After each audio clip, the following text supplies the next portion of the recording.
नमस्कार, मैं हूं प्रशांत चरहे। कोरोना का खतरा अभी टला नहीं है और इसीलिए सभी को मास्क पहनना बहुत जरूरी है। न्यूज 18 भी लगातार लोगों से यही अपील कर रहा है कि आप मास्क जरूर पहनें। प्रधानमंत्री नरेंद्र मोदी ने भी कहा है कि कोरोना से लड़ाई में मास्क ही इस समय सबसे बड़ा हथियार है और इसीलिए नेताओं से भी अपील है कि वो अपनी सभाओं और रैलियों में मास्क पहने और लोगों से भी मास्क पहनने के लिए जरूर कहें। इस वक्त की एक बड़ी खबर आ रही है।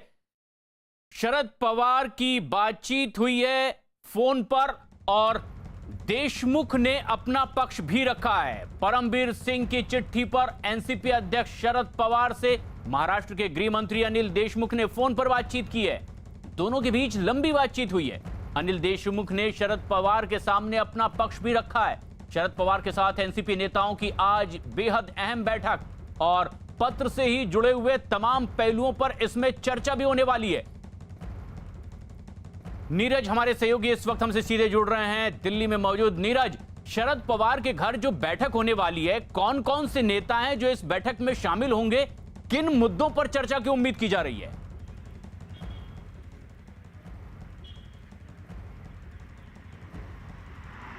नीरज, हमारी आवाज अगर आप तक पहुंच रही है तो ये एक बेहद अहम खबर। जी बताएं। जी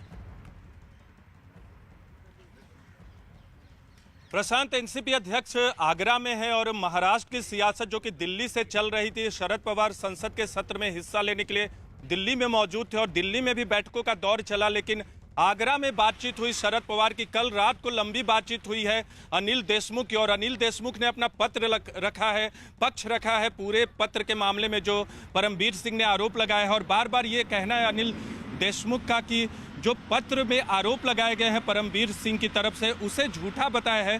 तो लंबी बातचीत में अनिल देशमुख ने अपनी पार्टी के अध्यक्ष को ये बताया है कि जो आरोप लगाए गए हैं वो झूठे हैं और उस पर विश्वास करने की जरूरत नहीं है, जांच करने की जरूरत है।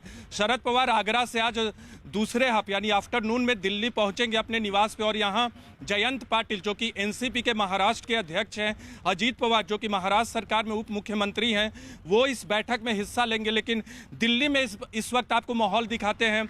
शरद पवार के आवास के बाहर हम लोग मौजूद हैं। हलचल थोड़ी देर बाद शुरू होगी। अभी शांति है शरद पवार के घर के बाहर। आगरा में वो मौजूद हैं, अब निजी कारणों से वहां पहुंचे हैं, लेकिन वहां भी अनिल देशमुख से उनकी बातचीत हो चुकी है। और आज की बैठक में इस बात की उम्मीद है कि अनिल देशमुख ने जो पक्ष रखा है, इसके अलावा एनसीपी पूरे मामले पर जो देख रही है, जो सोच रही है, उस पर चर्चा होगी।